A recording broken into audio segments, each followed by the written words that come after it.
maa ngi leen di nuyu di ñaan yàlla lafal cat réew mi lafal ko président de la république ak ki nga xam ne mooy premier ministre Ousmane Sonko.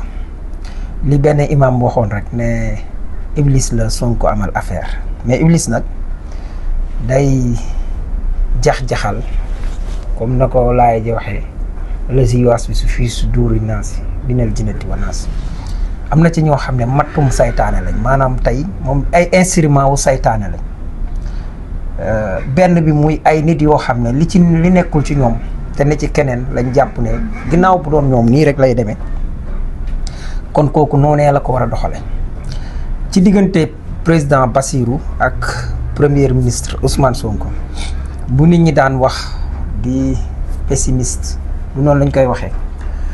man saa su nekk damay am xel mu dal suñu bëggee jël diggante mu bu toog lu ma mbaa Senghor ak Lamine nangam ak nangam doo daal pourquoi pas Mame Thierno Ibra Faty ak Seexul Xaddim lu tax ma wax ko ñu ngi ci safar di ci ndokkeel ñëpp Thierno Ibra Faty day moog rakkam ji ginnaaw bés bi seen waajur wu góor wàccee liggéey te ñu demoon ca sëñ Moussa sëñ Mame As Camara ca Ndar ak kàddu yam leen dénk waaye bi mu ñëwee ba bàyyee ko yoon wi dem ñu bëri jàpp nañ ne sëñ bi dundatut mënoon naa coup d'état sëñ bi non seulement que sax mën nañu ne dara nekkatu fa woon ndax lu mu dundale njaboot gi ginnaaw bu ñu ko bàyyee rek am na ci loo xam ne demoon na di lebi sàq mu jéeg mooy mu dem daawaati jéeg ba ren muy mu jéeg mooy daaw jéeg ba ren muy mu jéeg pour dundal leen ko kon ay effort am li ko sëñ bi bàyyee woon magam jooju bàyyee woon sax ci moyen am na ci loo xam ne laal ko bi mu ñëwee da koo joxaat nga xam ne magam ji seedeel na ko loo xam ne mos ko seede ci kenn maam Thierno Ibra Faty nag day koo xam ne diggam ak sëñ bi da ci communiqué wul da koo rek bàyyi noonu da nga fi dégg ku nekk kuñ la tuddal nangam mais man Saa Wolof je reste convaincu que fi ma teg Seydina Omar ci l'islam muy tolluwaay boobu su ma ñëwee ci yoonu murit foofa laay teg maam Thierno wala fu ko mën a raw sax lu tax mooy du joobewu ko fenn sëñ Touba ko waxal boppam waaw man Thierno man kay li may wax mooy bu doon yaa dem ma nekk la ndax danaa la defal lu toll nii diggante boobu nag man li may wax naan bu dee royukaay ñun jarut ñiy jëggaani fu nekk yoonu murit nag dafa bëri ay similitude yu mu bokk ak Pastef maa ngi leen di renvoyer ci benn téere bu Baye Mbaye Guèye Sylla bind ma que sont devenus ceux qui ont essayé d'entraver la mission de Cheikh tey jamono bii sëñ Mountakha mi ngi sàkko ci moom ci màggal gi mu koy def par épisode dem leen ci xam sam réew TV waxtu wu nekk bu 16h xasee jot ma ngi ko fay teg di ko def ay audio di jàkkaarloog yow di lire tiim téere bi di la wax fi affaire yi dem ay rapport nag yu am solo yoo xam ne gis nga boo xoolee li dépastéfisation man sax li tax ma dem dugg Pastef téere boobu mën naa ne moo def déclic bi doonte doon naa jàppale Pastef waaye bi ma ci nee soobu naa ci téere boobu moo tax ndax moment bi may teg di lire loolu muy rapport diggante Leclerc ak Merlin ak après Merlin defal Louis Guillaume Moutet rapport moom it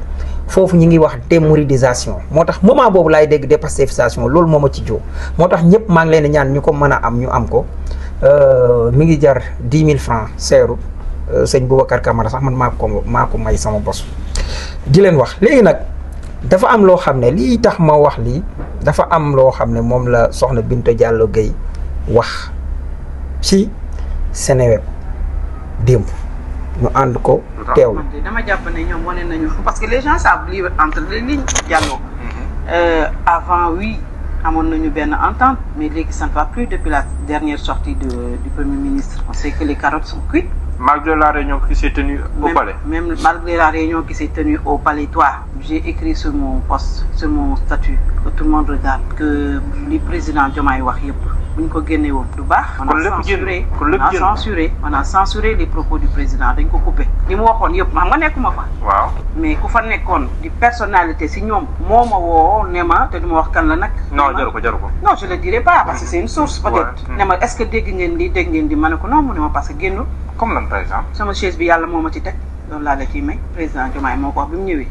bi soo ko waxee ba pare Sonko day wane toujours que ni moom moo fi teg Diomaye. waaw xam nga Diomaye waxoon na ne Sonko moo ko fi teg. waaw bu mu lor ne na ko xool. il avait dit ça. il avait dit ça. mais bi yoon bu mu ñëwee dafa ne sama fauteuil bi yàlla moo ma fi teg. loolu nag boo ko bu la doyul dara dootu la doy. et l'avenir jugera. mais li nga wax ni man am na ñu ma ko confirmer que nekkul lépp a jéem. ah voilà effectivement que boo gisee vidéo sax di nga xam ne. am na.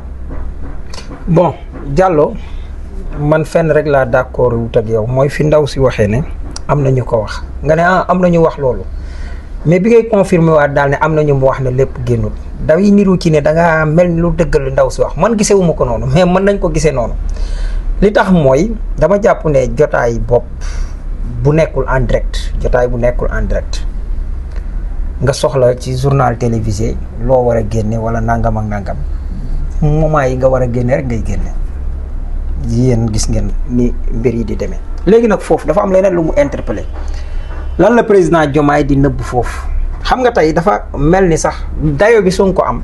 yéen a ngi koy confirmer Binta Diallo mi ngi koy confirmer que ñu ngi dagg mbir mi Diomaye nangu ñu dagg ko xam nga kon léegi day wane ne kon kii ko sut dayo même loolu rek à la 10 ans yéen a ngi confirmer di nangul doole ji yàlla jox Sonko sans même le savoir. Penda Diallo gay nga wax lu dul xaw ma Binta Diallo la xaw ma Penda waaw nga waxati lu dul dëgg Sonko day wax fu ci nekk di ne moo teg Diomaye taxawul fu nekk wax ko benn yoon la mujj masa taxaw tey wax ko ci foofu ak bi mu taxawee ak Mélenchon c'est pas toujours la koy wax Sonko da koo jëf président Diomaye confirmé ko Sénégalais yëpp xam ko dalañ ci ñëw bu ma ñëwee ci ki topp ci kii nga xam ne même jubluwaay bi benn la mooy ki topp ci ki Penda wax li wala Binta Diallo gën gis nga dafa am loo xam ne saytaane ngeen fumiste ngeen rambaañ ngeen yàlla nañu yàlla musal ci yéen yow bi ngay nekk ci benn groupe boo xam ne yow waxal nga ko sa bopp xamoo li xew maanaam leneen ak leneen moo fa am li waral sa rupture wala nangam nga dugg fii bëgg fa gën a xam nit ñi leneen lu dul loolu li ngeen defoon te président Diomaye wax naa ko keroog fii bu ngeen yaakaaree ñaar ñi dañuy tas bu ngeen reetaanee du ngeen kekku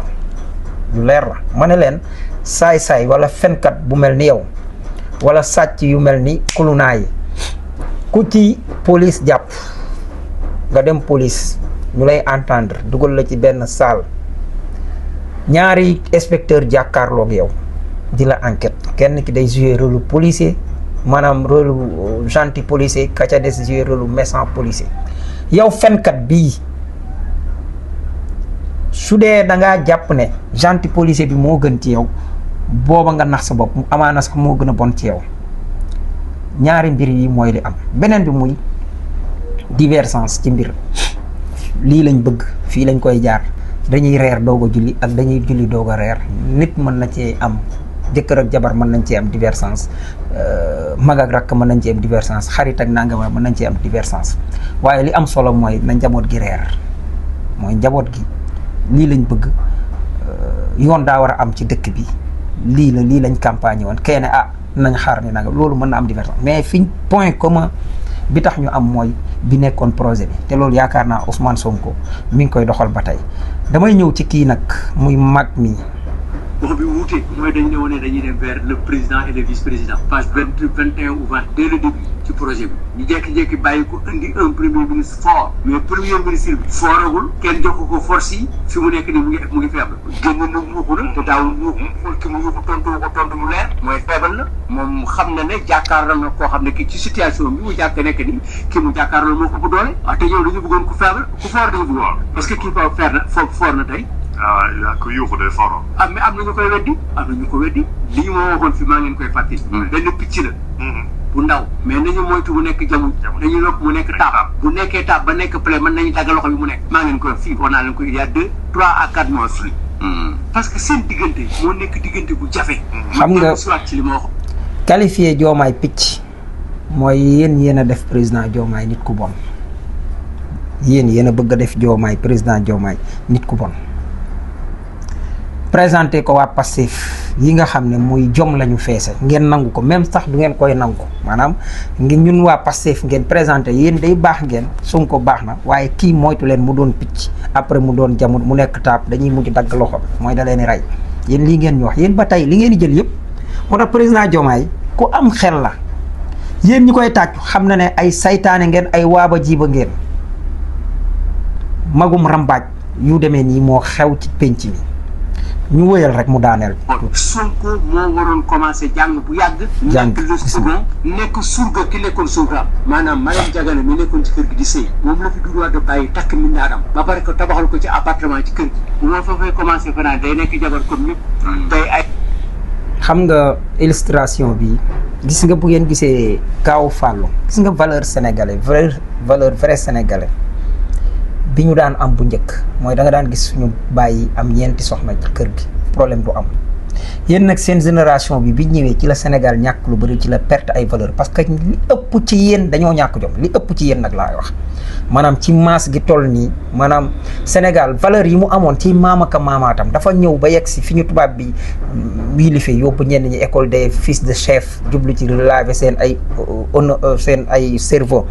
jël ñi waroon a fare suuf farele leen kaw moment boobu dafa am fu ñu jekku Sénégal nga xam ne damay wax ne diggante ñi am téeméeri at jamono yi boo leen natt jëm suuf foofu la mbir mi tàmbalee di yàqu mais lu ñu gën a jëmaat suuf ba ci ati 70 yi ba ci ati 80 yi li ëppaat ci génération yi ñëwaat di gën a amaat jom ja nga xam ne mi ngi fi woon masu fee jógee la daan fa ndox daan taa amoon ni tepp ndox mi commencé di formé waat di ñëwaat loolu mooy li nga xam ne gis nga bu ngeen xoolee sécheresse su Sénégal fi mu tàmbalee même sécheresse boobu rafle googu noonu la amee ci wàllu jikko les années 70 yi maanaam ñi nga xam ne ñoo mësër yor mbir yi nga xam ne ci jamono ay 1970 ñi ngi am ay 30 ans wala 25 ans 40 ans war a jiite ak yooyu ñooñu ci ñoom lu bëri dañoo ñàkk jom maanaam jom ja nekkoon ca magi bërki démb wala démb ya newul ci ñoom mais li ñuy ñëw di dundu nangam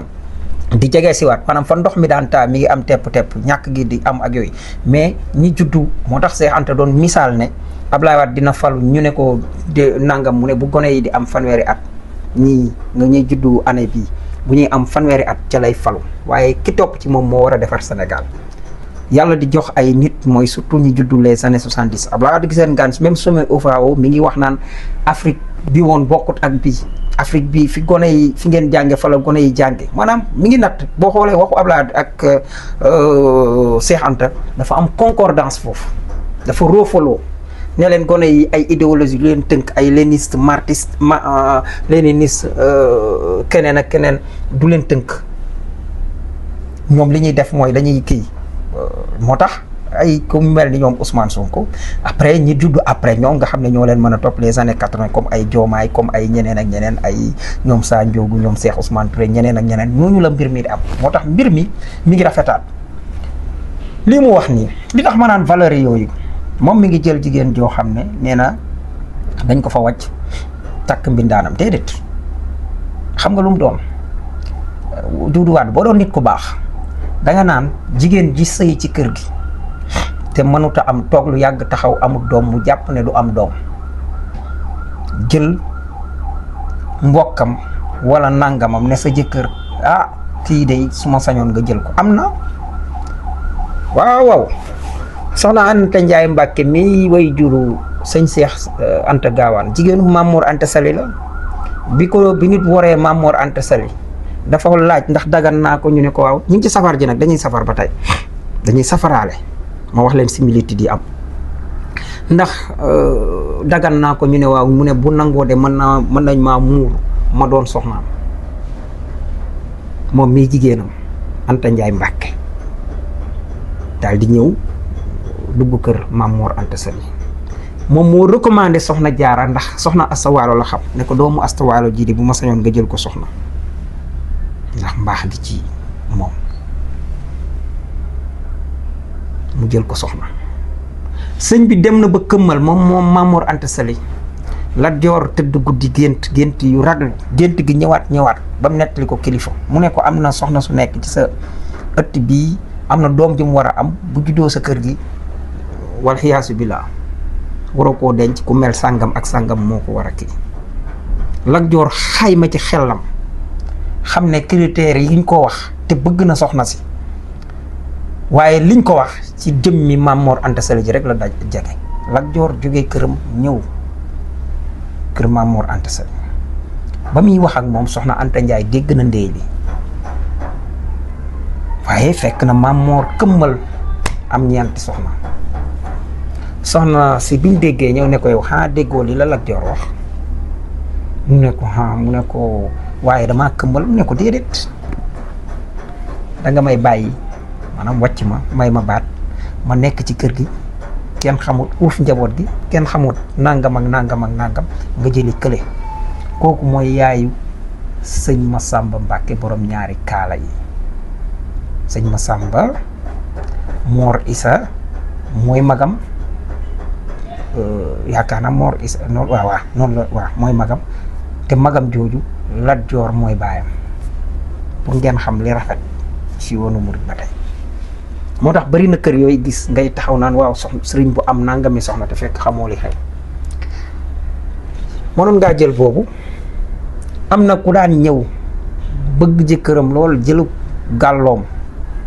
wala nangam jox borom këram te teew dañuy uuf njaboot gi Pastef ngor gi nekkoon ci maam yi jom ji nekkoon ci maam yi loolu la ñuy delloosi mag yi yàqkat ngeen yow li ngay wax nii bi ngay nekk PDS pourtant waroon nga xool fii la ngeen mënut la Pastef man la ngeen amut la Pastef am loolu ci lu mu lay dugal mooy lii Ousmane Sonko defal Basirou su ko Karim Wade defaloon Bara Gaye wala Tafsir Thioye mi nga topp tey PDS a fiy nekk mais Karim amul li mbaax gi Sonko am moo tax mënut li Sonko man Père Doudou wolof day wax naan ni nga bëgg sa waay mel sa waay mën na nee bana mel waaye sa waaye koy mel man yàgg naa leen wax ne Abdoulaye jurut doom tey nag Abdoulaye nekk na fi lu yàgg Doudou àndoon ak moom de parti socialiste nga àndaloon contre leen ay jamono lu sotti nag am borom bu ñu yéen te nangam nag léegi nag ma ñëw ci waa Pastef dafa MMK benn xale la kuy kii développement personnel ci TikTok bi dafa am benn attitude bu mu adopté loolu damay bëgg man kii gëm naa ne influenceur la même bu dee amagul autant de personnes yu muy influencé mais li muy def ndimbal la ci képp koo xam ne bëgg ngaa jëm fu sori moo xam nga nekk ak sa jabar moo xam nga nekk ak say frère moo xam gis nga li ma leen wax sànq ci Maam Thierno attitude boobu loolu dafa baax moo tax MMK mi dama bëgg ngeen teewlu waxam ji li ko waa ji wax ak lim ko tontu parce que dafay am solo ci mbir yi MMK mi dama bëgg ngeen teewlu dëgg. lan moo tax comme bala Pape Ndiaye bàyyee nga dem indiwaat keneen ku mel ni Pape Ndiaye di ko naxee sa bopp waaw yow léegi investissement ngay waxtaane wala sama vie privée wala loolu yëpp ci investissement non dañuy waxtaan nee na ma loolu pare amaat naa beneen question non man amaat naa beneen question la man yi question ci investissement laa doon wax kay amaat naa beneen question dama laa laajte man la yow lu tax bala Pape Ndiaye bàyyee nga dem jëlaat keneen ku am ku nuroog Pape Ndiaye tudd Maman Africa xaw ma saytaan di ko jël di ko naxee sa bopp waaw parce que loolu moo ma neex képp waaw parce que loolu moo ma neex ndax sama bopp moo ma neex non xam nga nit du nax boppam man nag loolu man nag sama bopp jël nga ko mu def titulaire am comprendre nga yow da ngaa waroon a dem wuti ji keneen koo xam ne lay def titulaire mais wala yow Pape Ndiaye waru laa bàyyi yow nga dem xool koo xam ne daal di Pape Ndiaye jël ko di naxee sa bopp waaw du nax boppam ku jaaxaan di saw yaa ngi ay tooy de waaw léegi am naa question am naa ci droit wala amoo ci droit am naa ci droit amoo ci droit yow amoo question bu may posé yow d'accord waaw loolu la kon wax nga dëgg est-ce que yow am nga question boo may posé non j'ai pas de question man ta vie privée ça m'intéresse pas c'est pas grave man amul kenn koy intéressé wu sa vie privée MMK waaw kon baax na loolu la kon MMK fii kenn amul kenn ko gis na sénégalais yi nga yaakaar dañoo intéressé wu ci yow sénégalais yi ñoo la gën a am seen problème bu bopp rek sénégalais yi ñoo la gën a am seen soxla gis nga MMK mi dama ko naw benn yoon laa mas a seetaan vidéo ànduma woon sax ci li muy wax mais man damay respecté xeetu mental de fer yi gis nga bu leen kenn complexé waloo lu ngeen xool ba jàpp ne lii lu baax la xool leen ba ngeen ni ànd wala ba ngeen ni wut wala bi ngeen taxawee li ngeen déggoo woon ngeen woy doxal loolu nit dana ñëw comme ni saytaane di def da ngay julli mu di la war a julli mu tayal loola nga góorgóorlu bay julli mu wan la ne yaa gën ñëpp nga nangu ko wala waxal la nit ci lu bon xoolal waa ji bi mu ñëwee naan ko bi nga jëlee diw sàngam dañ laa dóor diw takk ko léegi nga jëli keneen waaw léegi loolu sax day wane ne da ngaa yow façon yu mel noonu nga bëgg mu ngi jaxase ki mu nekkal ni yaay Fall di xale bu rafet macha allah solom gi ak yooyu di def ak moom ay kii ma leen di encouragé mu ne ko li tax nga indi kii parce que kële dalaa wàcc mu ne ko waaw kooku naan ko est-ce que léegi waaw bu dee kii laa tànn est-ce que aw ma ci droit mu ne ko amoo benn droit xoolal waa ji yow yaa ñëw di yaa woon mu nekk ci plateforme nga taxaw naan ko amoo benn question ba mu war a laaj man maa lay mu ne ko waaw non garaaw comme bu dee loolu la garaaw mu ne ko parce que sa vie privée kii wu ma te moom vie privée am la dugg maanaam loolu c'est privé waa ji ne ko waaw yow moom soxlawu ma laaj loolu mu ne ko sa vie parce que sa vie privée intéressé wu mu ne ko yow moomu la sa nangam intéressé wut kenn te pourtant yaa ngi dugg ci plateforme am di ko wax waa ji bu doon ku gaaw a xolu wala amul mental de fer dafay bàyyi moo tax gis nga Pastef lii ngeen jàpp mooy dëgg bu leen nit wan lu bon yeneen maam sunu Aadama ak Awa bi leen Iblis nangulut ba féetarlu ba yàlla rëbb ko mu ñëw fa sol xelum maam Aadama pour mu féetarlu wala pour mu def leneen ak wan ko ne ko garab gi yàlla daa bañ nga mel ni moom te yàlla def ko ni mu ko def daa bañ nga mel ni moom moo tax Aadama seedewut mu dem def ko Awa bi Awa gisee boppam mu ne garab gi boo ko lekkee da ngeen di am pouvoir comme nangam lekk garab ga jox kële xoolal loolu moo jëfu saytaane ñu bëree bëri bu ngeen déggee Doudou Wade li mu waxee tey waxam sax da ngay gis ne soñu waa Pastef pour ne leen moytu leen président Diomaye da leen di def nii loolu bu ci kenn dem gis nga Sonko ak Diomaye que ñu am problème wala ñu bañ a am problème suñu yoon newu ci man mii sama yaay yenn saa yi ngëj la ñuy def dafa tee mu jur ma dafa tee ñu continuer ànd sama papa mi ma gën a ñàkk amal problème ci àdduna sax yenn saa yi mu jaar nii ma jaar ne loolu pour man gëneel la wuute gis-gis ci yenn mbir yi mais loolu teewul mbir mi mooy ki moo tax yàlla nañu yàlla musal ci saytaane di soññ ñëpp nag attitude bi nga xam ne moom laa gis waa xale Pastef yi yor ko démb dañuy jékki-jékki def benn information nga yaakaar ne looy dem ci suuf ñu fekk jubanti koom dégg naa Pape Malick Ndour lim ci wax di tappale Pape Malick bàyyi tappale dégg naa muy wax naan lan arriéré yi mu tuddee arriéré daal ne dette non payée nee na loolu fu mu am Pape Malick maanaam da nga respecté wut maanaam 34% bi voteel wala 36% bi voteel Amadou Ba bi voteel waaw yéen da ngeen a jàppee waa APR ay dof parce que da ngeen di jël ay fen di leen ko wax di leen ko melalal comme ñoom contre nañ Sonko rek ñu koy gis nga boo respecté nit doo leen wax loolu Pape Malick arriéré may liggéey ak yow nga di ma fay normal ba benn weer jot fayoo ma loolu arriéré laa koy tuddee parce que jàpp naa ne da ngay fay nga dem ba mu yàgg fayoo ma loolu arriéré teewut bor la parce que da nga ko war a fay tuddul leneen lu mooy bor ngay tappale beneen bi nga wax naan ñoom kii lañ ñu waxoon agenda 2050 après ñu waxaat ñu lii nangam pour man dama yaakaar ne suñu ne redressement nga teg mbir muy dox la koy tax a dox nga gis ne am na ay obstacle yoo xam ne ñi ngi fi obstacle yooyu mi ngi mel ni te tool bi nga am heureusement yàlla sax baax na voilà agenda 2050 maanaam tey suñu plan bi guy la dafa lewet doom guy meññet mu baax lay joxe ci kaw suuf xob yi di tudd nguy ñu koy defee laalo mu baax lool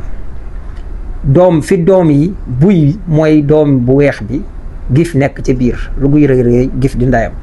waaye doom yooyu fa ñuy daje moom la ñuy wax wuy waaye mu am li ñuy wax mbotaan wala mborotaan muy tóotóor bi neex lool baax ñu koy lekk am xas am lépp wuute ak neex maam yi nga xam ne te guy fu mu nekk foofa day naat day am yeneen garab nga mën faa bay naanaa bay fa lépp loo soxla. alors boo jëlee garab gu mel ni Nihma am na ker ni guy amee ker mën na laa defal leneen waaye day rey yenn garab yi jegeeg moom. pour man Nihma niim guñ tooke moo nekkoon programme mu APR niim googu nag bis boo bëggee parc salade wala nga def fa ñam bi wala nga def fa leneen ak leneen ci wetam du ko mën da koy rey ndax dafa am ndoxum moom la ñuy wax virus wala virus. léegi boo buddee niim gi gor ko dagg ëtt yi buddi but ba day des ay reen yoo xam ne day jam mën naa dem fu sore.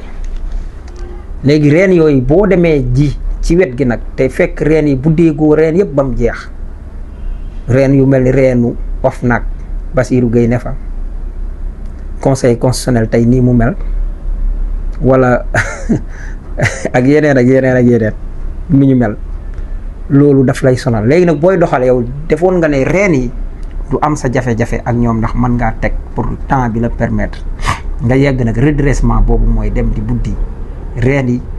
defaat tos defaat mu ngi mel ni rek dugub ba tey soo ko jiyee su saxee li ñu naan faraasu niroo naag yàq waaye ngóoba koy weddi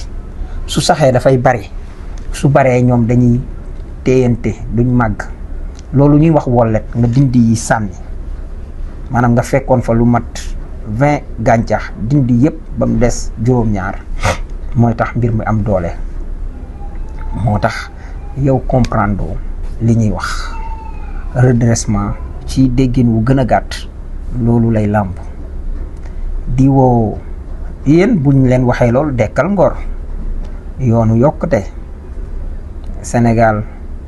ak PSE Sénégal émergent pourtant yow mi fekkee loolu yow yaa taxawaat tey di wax li moo tax bu la nit ñi dégloo yow ab sànkan mais da nga amul xam-xam sax boo mën a fenee dëgg-dëgg parce que say fen daa yomba daj bi nga dajjee ci waxu ba yóbbaale Bougane comme moom concilé ci ay buñ demee ba ay Maliens di ñu lebal gisoon nga ni ma ñëwee woon tey dugg ci site UEMOA dajji say fen bala may dee ñu lay wax Mbappé yow man mi gën a waaye di rek du ma sama morom ci benn boor waxantuma la keneen ak keneen wala booboo wala nangam émission bi ngay daw may ñu ko combat la yaag booboo ay ca wala ñu boole laag Ngagne Demba Touré